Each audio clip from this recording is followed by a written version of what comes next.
ইতিহাসে প্রথমবারের মতো ইরানি হামলার প্রতিশোধ নিতে নানা উপায় খুঁজছে ইসরায়েল, সাজাচ্ছে নানা পরিকল্পনা। এমন পরিস্থিতিতে ইসরায়েলের হামলার আশঙ্কায় নিজেদের পারমাণবিক স্থাপনাগুলো বন্ধ রেখেছে ইরান। এরই মধ্যে ইরানের বিরুদ্ধে নতুন করে নিষেধাজ্ঞা আরোপের কথা জানিয়েছে যুক্তরাষ্ট্র ও ইউরোপীয় ইউনিয়ন ইইউ। একই সঙ্গে ইরানের তেল রপ্তানির সক্ষমতা কমানোর চেষ্টা করা হবে বলেও হুঁশিয়ারি দিয়েছে ওয়াশিংটন। ইরানের ক্ষেপণাস্ত্র কর্মসূচির ওপর নিষেধাজ্ঞা আরোপের আহ্বান জানিয়ে ৩২ দেশে চিঠি পাঠিয়েছে ইসরায়েল। এদিকে ইরানের প্রেসিডেন্ট বলেছেন, ইরানের স্বার্থের বিরুদ্ধে যে কোনো পদক্ষেপের কঠোর জবাব দেওয়া হবে। ভ্লাদিমির পুতিন বলেন, মধ্যপ্রাচ্যে উত্তেজনা আরও বাড়লে তা বিপর্যয়কর পরিণতি বয়ে আনবে। ইসরায়েলি প্রধানমন্ত্রীকে ইরানে হামলা না চালানোর আহ্বান জানান ব্রিটিশ প্রধানমন্ত্রী। অন্যদিকে চীন বলেছে, তারা বিশ্বাস করে ইরান তার সার্বভৌমত্ব ও মর্যাদা রক্ষা করে পরিস্থিতি সামলাতে সক্ষম।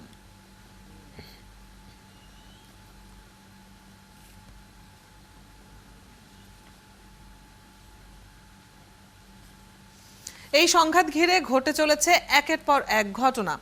কোন দিকে মোড় নিচ্ছে পরিস্থিতি? আলাপে যাই চলুন। যুক্ত আছেন আন্তর্জাতিক সম্পর্ক বিশ্লেষক শাহাব এনাম খান। স্বাগত জানাচ্ছি আপনাকে সংবাদ বিস্তারে। আনলিমিটেড লাইফ চলুক গ্রামীণ ফোনের মান্থলি প্ল্যানে, এক প্ল্যানে 1 মাস। ইরান জবাব দিয়েছে, এখন আবার ইসরায়েল সেই হামলার জবাব দেবে। এভাবে তো হামলা পাল্টা হামলা চলমান থাকবে। পরিস্থিতি কোন দিকে মোড় নেবে বলে ভাবছেন? ধন্যবাদ।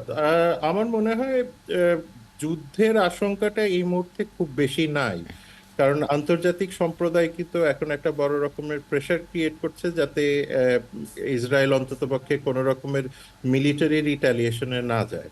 আর সবচেয়ে ইন্টারেস্টিং পার্ট হলো যে ওয়ার ক্যাবিনেট যেটা আছে বেঞ্জামিন নেতানিয়াহুর, সেই ওয়ার ক্যাবিনেটেও কিন্তু এখন বড় রকমের একটা মত পার্থক্য তৈরি হয়েছে। আপনি যদি দেখেন যে নেতানিয়াহুর অপোজিশন যারা আছে, অর্থাৎ বেজলেল স্মুট্রিক কিংবা Ben Gvir, Itamar Ben Gvir, এরা কিন্তু কেউই বলছে না যে যুদ্ধের দিকে যাওয়ার, বরং তারা বলছে যে ডেটারেন্স যেটা ছিল অর্থাৎ দুই দেশের মধ্যে, সেই ডেটারেন্সটাকে আবার পুনর্গঠন করা এবং সেই সাথে প্রাইম মিনিস্টারকে কোনো রকমের উইমজিক্যাল ডিসিশন না নিতে। আবার এই ক্যাবিনেট মেম্বারদের মধ্যেও গানস অ্যান্ড গ্যালেন্ট যারাই আছেন না কেন, তারাও কিন্তু বলছেন যে দুটো ওয়ে নেওয়া যায়। একটা হলো ডিপ্লোম্যাটিক অপরচুনিটি, যেটা মানে অর্থাৎ রিজিওনাল কোয়ালিশন তৈরি করা, যেটা অনেকটাই সম্ভব এই কারণে যে সৌদি আরব বা অন্যান্য দেশগুলির কাছ থেকে সরাসরি মিলিটারি কোনো সাপোর্ট ইরান পায় না। ফলে এটা একটা দেখছে ওরা।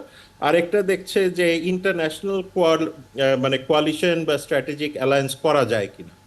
সেই জায়গাতে তাদের সাফল্য পাওয়ার সম্ভাবনাটা অনেক বেশি, কারণ মার্কিন যুক্তরাষ্ট্র বা অন্যান্য দেশগুলি, এবং সেই ক্ষেত্রে হয়তো চীন, রাশিয়া একটা নিরপেক্ষ ভূমিকা পালন করবে, কারণ এতে তারা নিশ্চিতভাবেই যুদ্ধে জড়াবে না। আর লাস্ট আরেকটা ইস্যু থাকে, সেটা হলো রেড সিকে অকুপাই করে এবং সেই সাথে স্যাংশন বা এই ধরনের রেজিমের মাধ্যমে ইরানকে ডেটার করা। আমার মনে হয় না এটাতে খুব বেশি সাকসেসফুল হবে, বাট নিশ্চিতভাবেই এটা একটা অপশন যেটা ইসরায়েল চিন্তা করবে।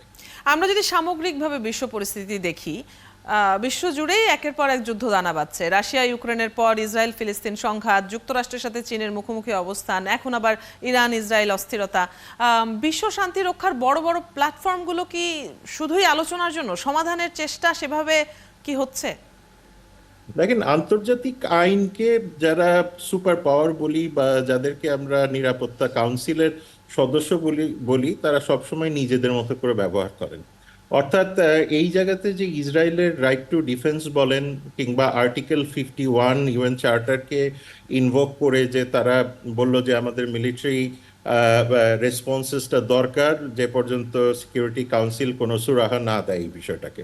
সুতরাং সেইখানে আমরা দেখতে পাচ্ছি যে ইন্টারন্যাশনাল লকে যে যার যার মতো যেভাবে পারে ব্যবহার করা। যে পর্যন্ত জাতিসংঘে একটা বড় রকমের রিফর্ম না আসবে অন্ততপক্ষে সিকিউরিটি কাউন্সিলে, সেই পর্যন্ত আমরা আসলে মানে ইন্টারন্যাশনাল ইনস্টিটিউশনসগুলির মাধ্যমে বড় রকমের পরিবর্তন আনতে পারবো না। এবং সেই ক্ষেত্রে আপনি দেখেন যে ইউরোপিয়ান ইউনিয়ন বা এই দেশগুলোরও কিন্তু বিভিন্ন রকম অ্যালায়েন্স আছে। সুতরাং সেই জায়গাতে আন্তর্জাতিক সম্প্রদায়ের যে রীতিনীতি বেশিরভাগ ক্ষেত্রেই আলাপ আলোচনার মধ্যে পর্যবসিত হয়, যে কারণে আপনি দেখলেন যে নেতানিয়াহু মানে ডিপ্লোম্যাটিক ইনভায়াবিলিটি যেটা আছে ইরানের, সেটাকে ভেঙে দামাস্কাসে এক ধরনের মিলিটারি ক্যাম্পেইন করেছে। সুতরাং সেই সব জায়গা থেকে যদি আমরা দেখি, আমার মনে হয় না যে এই আন্তর্জাতিক সম্প্রদায় একা এই ধরনের প্রবলেমগুলিকে সলভ করতে পারবে। যদি সেটা পারতো তাহলে ইউক্রেনের ক্ষেত্রেও হতো।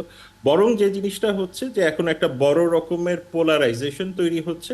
সেই পোলারাইজেশনের একটা দিক হলো চীন, রাশিয়া, ইরান, টার্কি, এদেরকে কেন্দ্র করে, আরেকটা হচ্ছে আপনার পশ্চিমা দেশগুলিকে কেন্দ্র করে, যে কারণে আন্তর্জাতিক আইন বা আন্তর্জাতিক ইনস্টিটিউশনসগুলি বারবার দুর্বল হয়ে পড়ছে। এরই মধ্যে ইরানের বিরুদ্ধে নতুন করে নিষেধাজ্ঞা আরোপের কথা জানিয়েছে যুক্তরাষ্ট্র এবং ইইউ। আর ইরানের তেল রপ্তানির সক্ষমতা কমানোর চেষ্টা করা হবে বলেও হুঁশিয়ারি দেওয়া হয়েছে। আপনার কি মনে হয় এতে কি ধরনের প্রভাব পড়বে? প্রথম কথা, এতে সাধারণত প্রভাবগুলি পড়ে আমাদের মতো দেশগুলিতে। কারণ আমরা এই মধ্যপ্রাচ্য বলেন বা এই তেল সংক্রান্ত যে পলিটিক্সটা আছে বা জিও পলিটিক্সটা আছে, সেটাতে আমরা বড় রকমের ভিকটিম হয়ে যাই। কিন্তু সামগ্রিক অর্থে যদি বলা হয় যে স্যাংশন ইরানের উপরে এখনো আছে, অতীতেও ছিল, ভবিষ্যতে হয়তো এটাকে ইন্টেন্সিফাই করার চেষ্টা করবে। সেই ক্ষেত্রেও আমরা যে জিনিসটা দেখবো যে আলটিমেটলি চীন, রাশিয়া বা এই কেন্দ্র করে একটা নতুন অর্থনৈতিক ব্যবস্থা তৈরি হবে। এবং সেই ক্ষেত্রে আমার মনে হয় যে ইরানকে শুধুমাত্র স্যাংশন বা এই ধরনের পিউনিটিভ অ্যাকশন দিয়ে তাকে, মানে তার মিলিটারি কিংবা তার অর্থনীতিকে অচল করে দেওয়া যাবে, সেটা আমার মনে হয় না খুব বেশি সফল হবে। তবে এটাই মনে রাখা দরকার যে আন্তর্জাতিক সম্প্রদায়কে শুধুমাত্র এটাকে ইরান, ইসরায়েলের দিক থেকে পর্যালোচনা করলে হবে না। যে আমাদের মতো দেশগুলি যারা মধ্যপ্রাচ্য বা ওই অঞ্চলের এনার্জি সিকিউরিটি, আমাদের এনার্জি সিকিউরিটি তাদের সাথে জড়িত, লেবার, রেমিটেন্স সবকিছুই জড়িত। সুতরাং আমাদেরও একটা বড় রকমের ভূমিকা থাকা প্রয়োজন। আমি মনে করি যে বাংলাদেশের মতো রাষ্ট্রগুলির একসাথে একটা বড় রকমের কোয়ালিশন তৈরি করার সময় এখন চলে আসছে। অনেক ধন্যবাদ আপনাকে, আপনার পর্যবেক্ষণ এবং পরামর্শ সবই জেনে নিচ্ছিলাম। ধন্যবাদ আমাদের সাথে যুক্ত হবার জন্য। দর্শক, আন্তর্জাতিক সম্পর্ক বিশ্লেষক শাহাব এনাম খান আমাদের সাথে যুক্ত ছিলেন।